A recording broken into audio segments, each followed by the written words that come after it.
यीशु मसीह इस दुनिया में क्यों आए थे? Why Jesus came to this earth, है ना? वो हमें जानना जरूरी है। यीशु मसीह क्यों इस दुनिया में आए हैं, वो आए तो हमारे लिए वो क्या किए हैं। आज पूरा तो हम खत्म नहीं कर पाएंगे, लेकिन हम कोशिश करेंगे कि प्रभु यीशु मसीह इस दुनिया में क्यों आए। हम इस हफ्ते और अगले हफ्ते भी शायद हम सीखेंगे, तो हम खत्म करने के लिए कोशिश कर पाएंगे, करेंगे।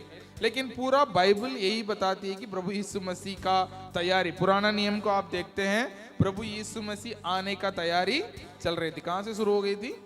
उत्पत्ति अध्याय 3 का 15। आप पढ़िए, उत्पत्ति अध्याय 3 का 15 क्या कहती है?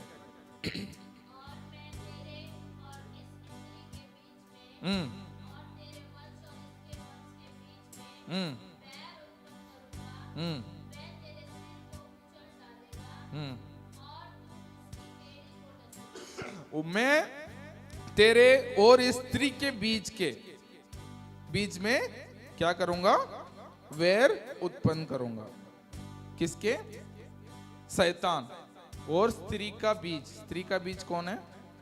प्रभु यीशु मसीह है। ठीक है, स्त्री का बीज मतलब स्त्री से उत्पन्न हुआ, कुंवारी से उत्पन्न हुआ यीशु मसीह। ठीक है, तो ये उत्पत्ति 3 का 15 में तब मनुष्य पहले बार पाप किए थे, जब भी परमेश्वर ने बोल दिया है कि प्रभु यीशु मसीह को इस दुनिया में आना होगा। ये स्त्री के द्वारा यीशु मसीह को इस दुनिया में जन्म लेना होगा, और वो जन्म लेके ही जो परमेश्वर और मनुष्य का बीच में जो रिश्ता खराब हो गई थी। कैसा खराब हो गई थी? पिछले हफ्ता मैंने बताया था कैसे आदम और हवा ने जब पाप किया था तो परमेश्वर से वो क्या हो गए थे? दूर हो गए थे। तो वो रिश्ता को ठीक करने के लिए किसको आना होगा? प्रभु यीशु मसीह को आना होगा। ये वायदा उत्पत्ति में ही किया गया है। उसके बाद पूरा इतिहास, निर्गमन, है ना, वो एक एक करके राजाओं, उसके बाद पहुंचे यीशु मसीह इस दुनिया में आए हैं। उसके बाद हम देखते हैं कि प्रभु यीशु मसीह इस दुनिया में क्यों आए। ठीक है, क्यों आए हम तो देख लिया, क्योंकि परमेश्वर ने पहले ही वायदा कर दिया है कि प्रभु यीशु मसीह इस दुनिया में आएंगे, और प्रॉब्लम किस दोनों के बीच में होगा? स्त्री का बीज और शैतान के बीच में।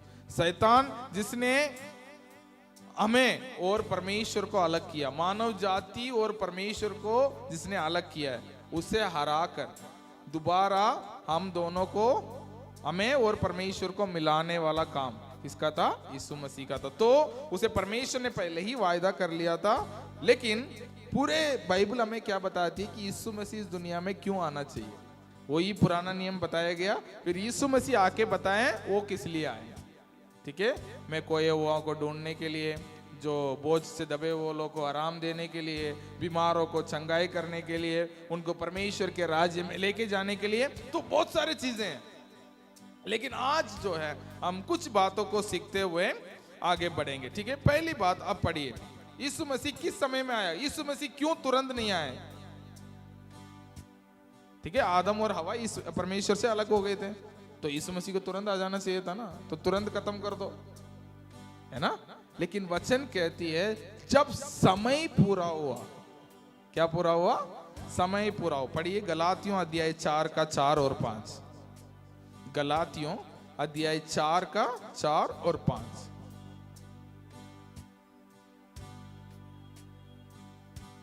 पढ़िए। परंतु जब समय पूरा हुआ, परमेश्वर ने अपना पुत्र को भेजा, जो स्त्री से जन्मा और व्यवस्था के अधीन उत्पन्न हुआ, ताकि व्यवस्था के अधीनों को मोल लेकर छुड़ा ले। ताकि व्यवस्था के अधीनों को मोल लेकर छुड़ा ले, और हमको लेपालक होने का पद मिले। हमको लेपालक होने का पद मिले। तो इसका मतलब है जब समय पूरा हुआ, जब समय पूरा हो गया था, तब यीशु मसीह क्या किया? परमेश्वर ने क्या किया? अपना पुत्र को इस दुनिया में भेजा। ठीक है, कि परमेश्वर का समय को हम समझ नहीं सकते। परमेश्वर का टाइमिंग, परमेश्वर का समय हमेशा परफेक्ट रहता है, बिल्कुल सही रहता है। परमेश्वर जानते हैं किस समय में प्रभु यीशु मसीह को भेजना है, क्योंकि हम देखते हैं उस समय में उसके बाद लोग, परमेश्वर चाहते थे कि लोग परमेश्वर के पास खुद वापस आ सकते हैं। आदम और हवा गलती किए हैं तो उनको परमेश्वर के पास लौट के आना चाहिए था। परमेश्वर हमने गलती किया, हमें माफ कर दो। यदि उस समय में ही वो परमेश्वर के पास लौट आ जाते तो कहानी और कुछ होता, लेकिन मनुष्य क्या किया, परमेश्वर से और दूर होते गए, दूर होते गए, दूर होते गए, परमेश्वर से और दूर होते गए। अभी क्या हो गया, परमेश्वर और मनुष्य के बीच में गैप बहुत ज्यादा हो गया, ठीक है। उसके बाद परमेश्वर को वेट करना पड़ा कब प्रभु यीशु मसीह को इस दुनिया में भेजो। उसके बाद आप देखते हैं उत्पत्ति को पढ़ते जाते हैं। अगले साल हम कोशिश करेंगे, हम सब मिलकर पूरा बाइबल को एक साल में क्या करेंगे, खत्म करेंगे, ठीक है। 1 तारीख से हम शुरू करेंगे, हमारे पूरे परिवार हम एक साथ मिलकर, छोटे बच्चे बड़े सब मिलकर क्या करेंगे, बाइबल पढ़ेंगे। उत्पत्ति से लेकर प्रकाशित वाक्य तक हम क्या करेंगे, खत्म करेंगे। क्या करेंगे, खत्म करेंगे। हाँ, पहले बोलिए फिर उसके बाद हम करेंगे। आपको फेस देख के मेरे को लग रहा है हमसे ना हो पाएगा। हो पाएगा ना, हम क्या करेंगे, कोशिश करेंगे। तो हमें क्या करेगा, हमें पता चलेगी कि क्या क्या हुआ है, ठीक है। उसके बाद लोग पाप करते गए हैं, है ना। उसके बाद परमेश्वर ने एक बार जल प्रलय से पूरा पृथ्वी को खत्म किया। उसके बाद भाषाएं बढ़ गई, ठीक है। लेकिन तब यीशु मसीह आने से कुछ साल पहले क्या हुआ, पूरे दुनिया को क्या किया गया, एक साम्राज्य ने घेर लिया। यीशु मसीह आने का टाइम में यदि आप देखते तो रोम के साम्राज्य बहुत बड़ा था, रोम के साम्राज्य बहुत बड़ा था। और ये कहावत भी है, ऑल रोड्स लीड टू रोम। आपने पढ़ा है, स्कूल में नहीं पढ़े हैं क्या? सारे रोड कहां जोड़ती है, सारे रास्ता कहां जाके जुड़ती है, रोम में। रोम जो है रोमी साम्राज्य का राजधानी है, मतलब उनको सारे दुनिया में जाने का रास्ता है। और उस समय में बादशाह साम्राज्य एक हो गया, उसके बाद बादशाह भी ऑलमोस्ट एक हो गए। सब लोग यूनानी भाषा में बात करते थे, मतलब जैसा आजकल के टाइम में हम देखते हैं दुनिया के कहीं भी हम घूम सकते हैं, क्यों, इंग्लिश सब लोग बात करते हैं। तो उस समय में क्या हो गया था, दुनिया के अलग अलग लोगों से बात करना है तो आपको कौन सा भाषा होना चाहिए, यूनानी भाषा, मतलब ग्रीक। हाँ, अभी भी ग्रीक भाषा बोलते हैं, तो ग्रीक भाषा सब लोग, ज्यादातर अब लोग बात करते थे, ठीक है। तो वो तो एक तो हो गया रोम के साम्राज्य, सारे साम्राज्य को एक साथ कर दिया। फिर भाषा, सब लोग एक भाषा को समझते थे। और तीसरी बात जो है, मनुष्य और परमेश्वर से दूर होते गए। तो परमेश्वर को लगा यही सही समय है। क्या लगा, सही समय। अभी देखो सारे राज्य को एक साथ सुसमाचार को पहुंचा सकते हैं। उसके बाद क्या है, भाषा एक है। सो बहुत सारे चीजों को परमेश्वर ने देखा, लेकिन मानव जाति इतना होने के बावजूद भी मानव जाति क्या कर रही है, परमेश्वर से दूर होते जा रहे हैं। तो इसलिए गलातियों 4 में लिखा है कि परंतु जब समय पूरा हुआ तो परमेश्वर ने अपना पुत्र को भेजा, ठीक है। इसमें लिखा है कि भेजा, स्त्री से जन्मा, ठीक है। हमने पढ़ा था ना उत्पत्ति 3:15 में, स्त्री का बीज, यहाँ क्या लिखा है, स्त्री से जन्मा। तो ये दोनों एक है, स्त्री का बीज यीशु मसीह है, स्त्री से जन्मा भी यीशु मसीह है, ठीक है। तो ये दोनों हमने देख लिया। तो यीशु मसीह को परमेश्वर ने इस दुनिया में भेज दिया, ठीक है। क्यों भेजा, पहली बात, ठीक है। पढ़िए मत्ती रचित सुसमाचार अध्याय 1:21, मत्ती रचित सुसमाचार अध्याय 1:21। वह पुत्र जनेगी और तू उसका नाम यीशु रखना। वह पुत्र जनेगी और तू उसका नाम क्या रखना, यीशु रखना, यीशु रखना, क्योंकि वह अपने लोगों का उनके पापों से उद्धार कराएगा। हाँ, वो अपने लोगों को उनके पापों से उद्धार कराएगा। हालेलुया। तो पहली बात, यीशु मसीह इस दुनिया में क्यों आए हैं? वो अपने लोगों को पापों से उद्धार कराने के लिए यीशु मसीह इस दुनिया में। Jesus came to this world to save sinners. ठीक है, यीशु मसीह किस लिए आए हैं? अपने लोगों को पाप से उद्धार कराने के लिए। कहां लिखा है? मत्ती 1:21 है। बाइबल स्टडी है, क्या लेके आना है? कॉपी और पेन लेके आना है और लिखना भी है। ठीक है? हाँ ठीक है। तो मतलब ये सब हमारा आदत हो जाना चाहिए। छोटा कुछ कॉपी हो, बड़ा कॉपी हो, कुछ भी हो, बाइबल स्टडी में आ रहे हैं हम सीखे, क्योंकि कल आप उसको मोड़ के देखोगे तो आपको याद नहीं रहेगा। अरे क्यों आया होगा? अच्छा ठीक है, कुछ तो काम होगा, ऐसा लगेगा, है ना? तो आपको याद रखना चाहिए यीशु मसीह क्यों आए हैं इस दुनिया में? लोगों को पापों से उद्धार कराने के लिए। पहली बात कहां लिखा है? मत्ती रचित सुसमाचार अध्याय 1:21। एक और वचन पढ़िए, पहला तीमुथियुस अध्याय 1:15। पहला तीमुथियुस अध्याय 1:15। ये बात सच और हर प्रकार से मानने की योग्य है कि मसीह यीशु पापियों को उद्धार करने के लिए जगत में आया। क्या लिखा है? प्रभु यीशु, मसीह यीशु पापियों को उद्धार करने के लिए जगत में आया। बिल्कुल क्लियर लिखा है ना? क्या लिखा है? पापियों को उद्धार करने के लिए, उद्धार करने के लिए, उनको पाप से उनको छुटकारा देने के लिए, पाप के बंधन से फंसे हुए लोगों को छुड़ाने के लिए प्रभु यीशु मसीह इस दुनिया में आए। लोग पाप में फंसे हुए हैं, उस पाप के बंधन से वो बाहर नहीं निकल पा रहे हैं। उनको क्या चाहिए? कौन चाहिए? यीशु मसीह चाहिए।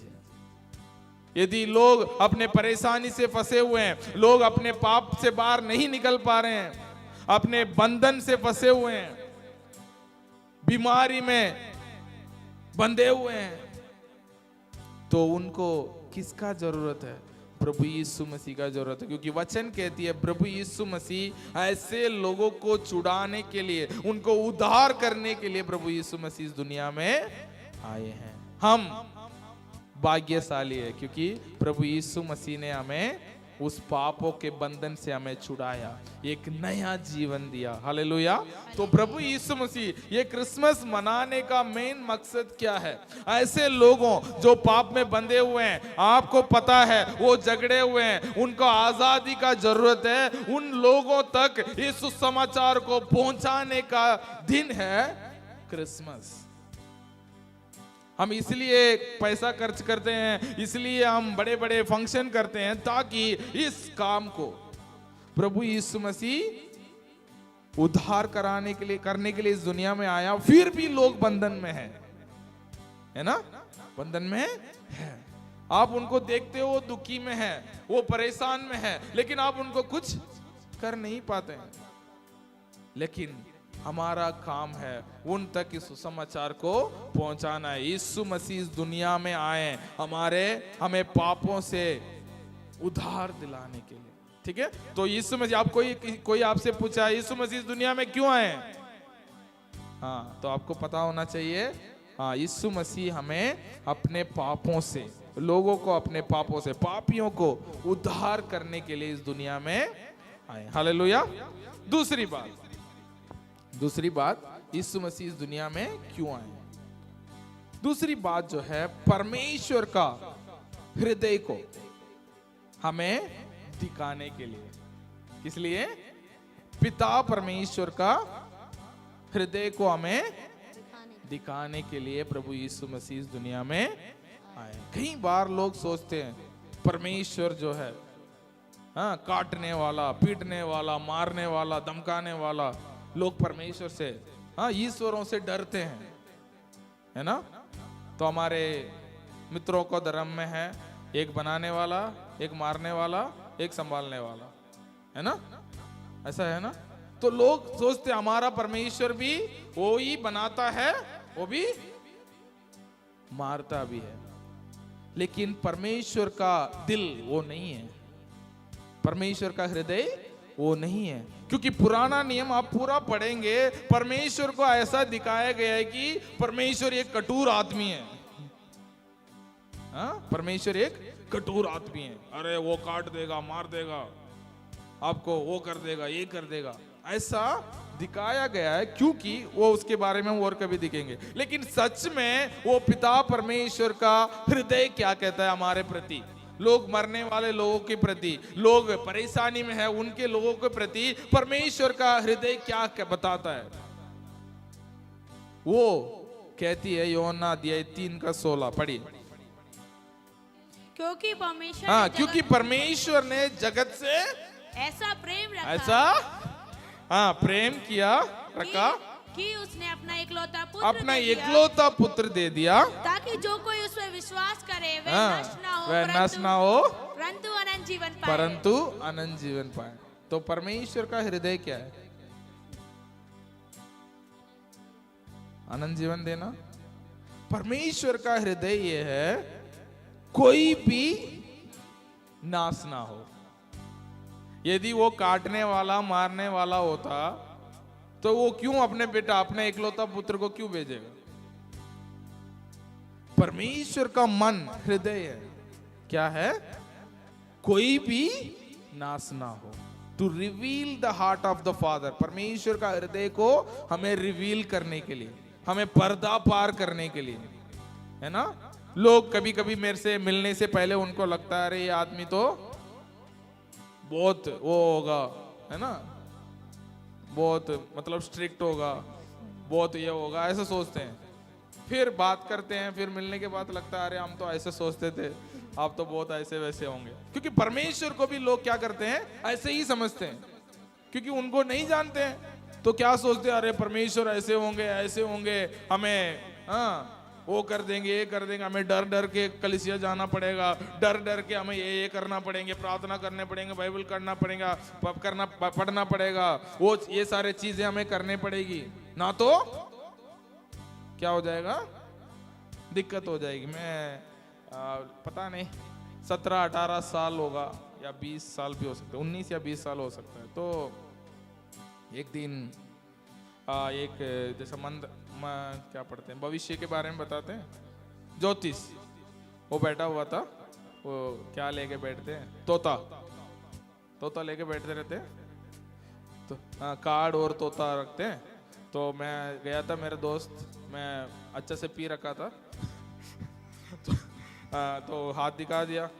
तो उन्होंने बोला तुम्हारा समय बहुत कम है, तुम्हारा समय बहुत कम है, तुम मर जाओगे।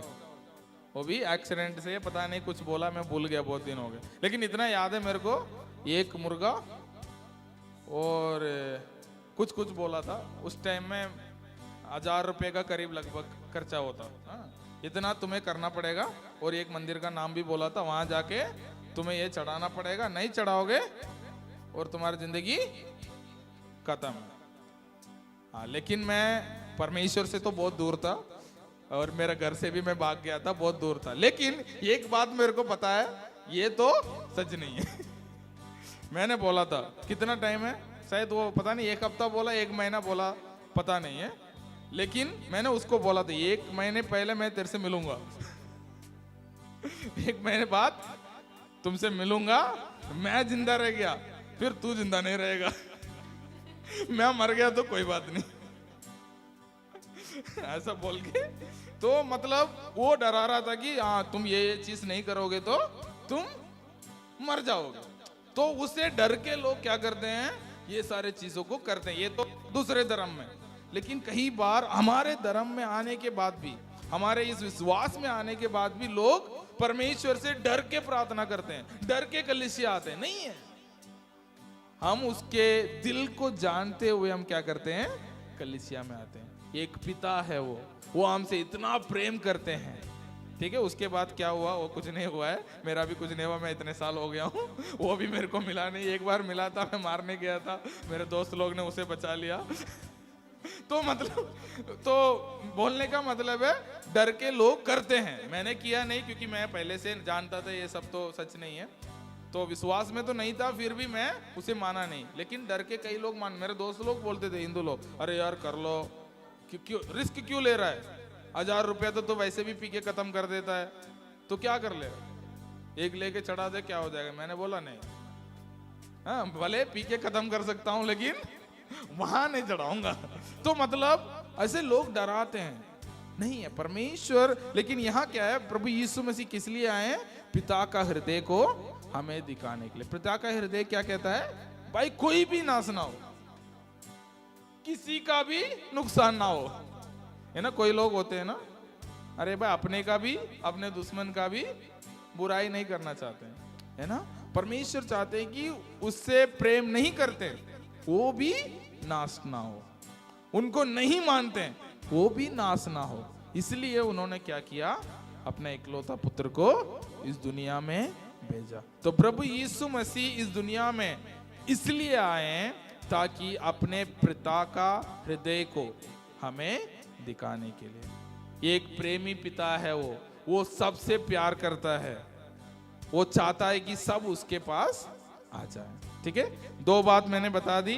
पहली बात क्या है, पापियों को उद्धार करने के लिए प्रभु यीशु मसीह इस दुनिया में आए। दूसरी बात, अपने पिता का हृदय को दर्शाने के लिए। एक और वचन पढ़िए, यशायाह के पुस्तक अध्याय 54 का 10, 54 का 10। चाहे पहाड़ हट जाएं और पहाड़ियों टल जाएं, तो भी मेरी करुणा तुझ पर से कभी ना हटेगी और मेरी शांतिदायक वाचा ना टलेगी। यहोवा जो तुझ पर दया करता है उसका यही वचन है।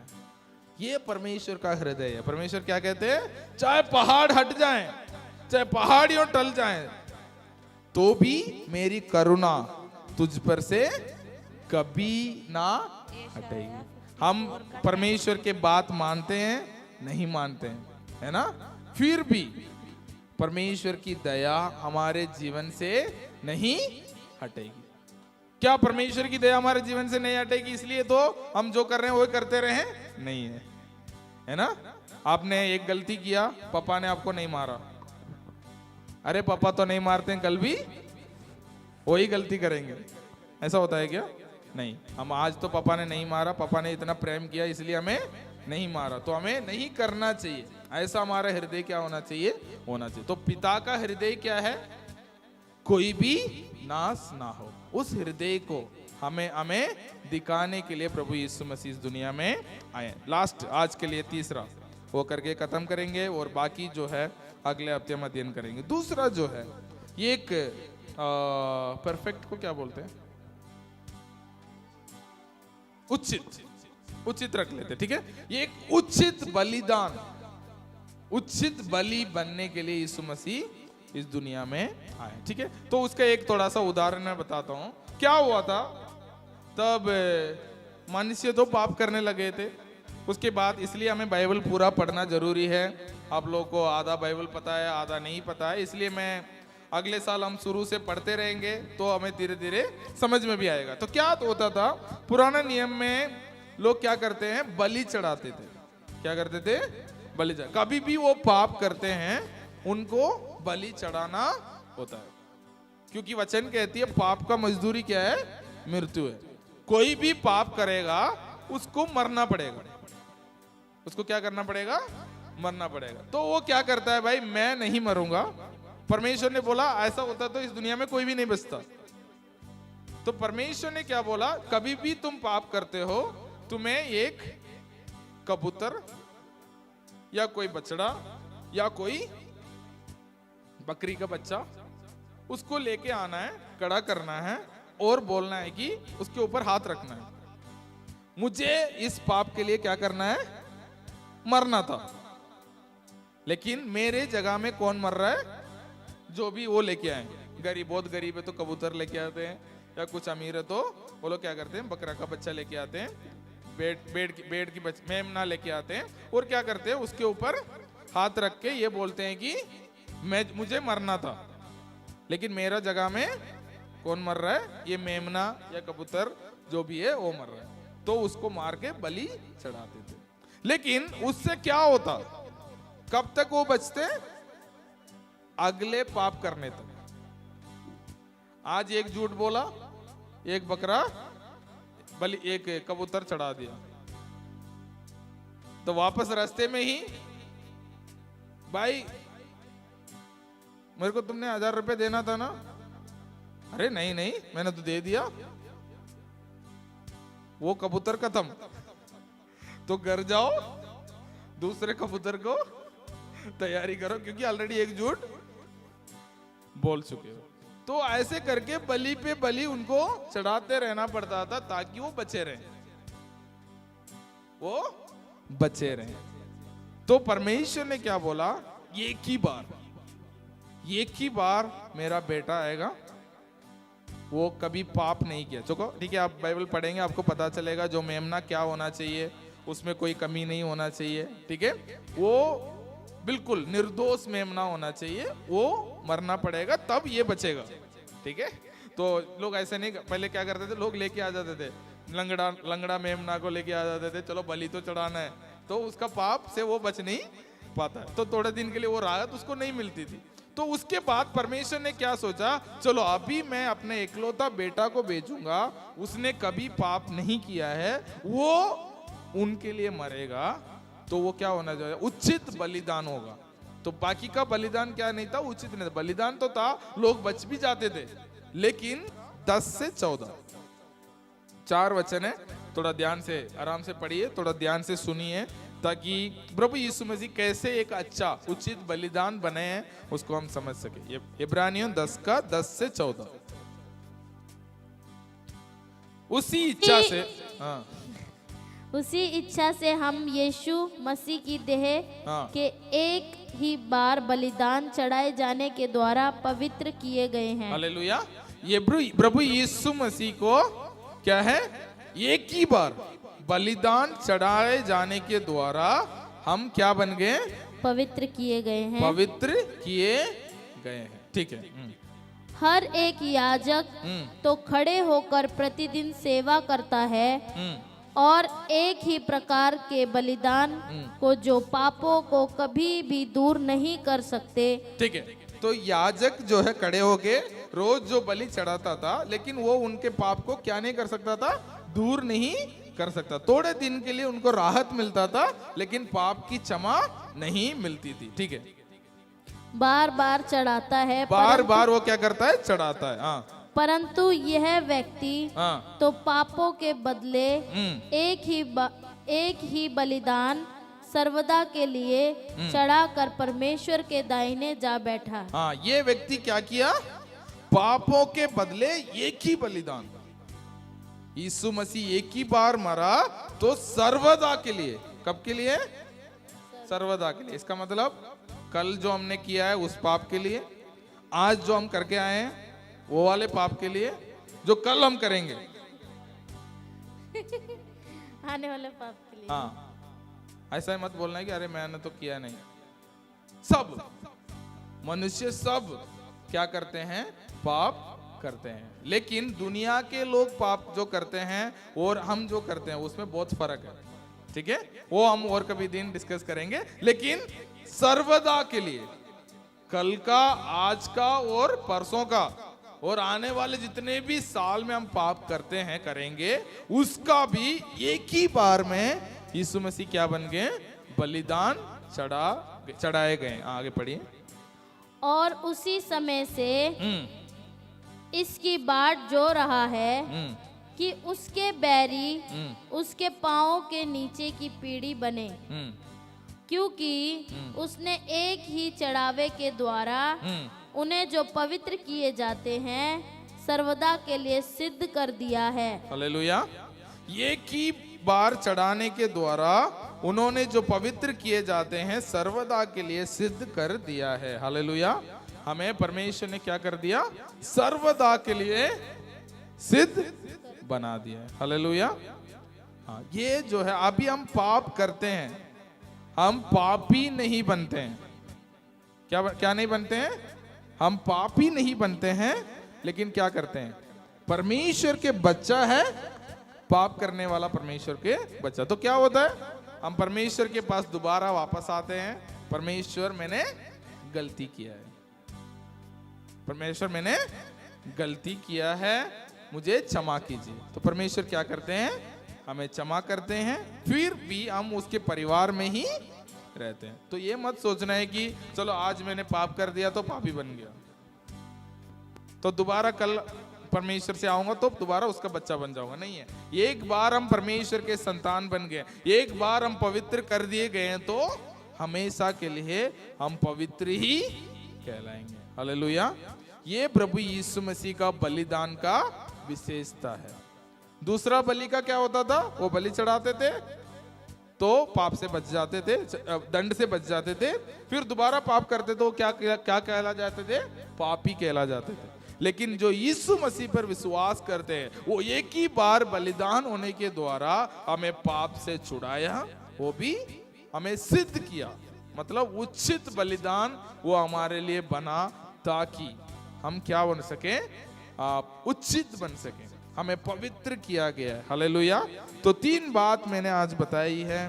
पहली बात, प्रभु यीशु मसीह इस दुनिया में आया ताकि पापियों को उद्धार करने के लिए, ठीक है। दूसरी बात, अपने पिता का हृदय को हम तक पहुंचाने के लिए या दर्शाने के लिए प्रभु यीशु मसीह आए। तीसरी बात, एक उचित बलिदान बनने के लिए यीशु मसीह इस दुनिया में आए थे। हालेलुया। कितने लोगों को समझ में आया? समझ में आया नहीं आया? हाँ, थोड़ा बहुत तो समझ में आया। हाँ, लेकिन हाँ, अब धीरे धीरे हम और समझेंगे। लेकिन एक बात याद रखना, कोई भी आपसे पूछता क्रिसमस क्यों मनाते हैं, हाँ, बड़े दिन क्यों मनाते हैं, आपको पता होना चाहिए यीशु मसीह इस दुनिया में, हाँ, पापियों को उद्धार करने के लिए इस दुनिया में आए। दूसरी बात, अपने पिता का हृदय को हमें दिखाने के लिए। वो क्या चाहते हैं? कोई भी नष्ट ना हो, सब लोग को परमेश्वर प्रेम करते हैं। तीसरी बात, हमारे लिए एक उचित बलिदान होने के लिए प्रभु यीशु मसीह इस दुनिया में आए हैं, हमारे लिए जिए और हमारे लिए मरे और गाड़े गए हैं, और तीसरे दिन जी उठकर परमेश्वर के पास जाके बैठ गए हैं, और वो हमें लेने के लिए दोबारा वापस आएंगे। ठीक है, ये है प्रभु यीशु मसीह का जन्मदिन मनाने का मकसद है। और एक और बार हम, और बहुत सारा मैंने लिख के लाया, खत्म करने के लिए कोशिश किया, लेकिन समय बिल्कुल 8 बजने वाला है, 2 मिनट है, तो आज के लिए हम यहाँ खत्म करते हैं। बाकी का जो है हम अगले बुधवार में और अध्ययन करेंगे। परमेश्वर आप सबको आशीष दे। हम सब लोग खड़े होंगे, एक और बार उस गीत को गाते हैं, है ना, जन्म लियो मोरे दिल में यीशु जी जन्म लिया। उसके बाद हम प्रार्थना में जाएंगे।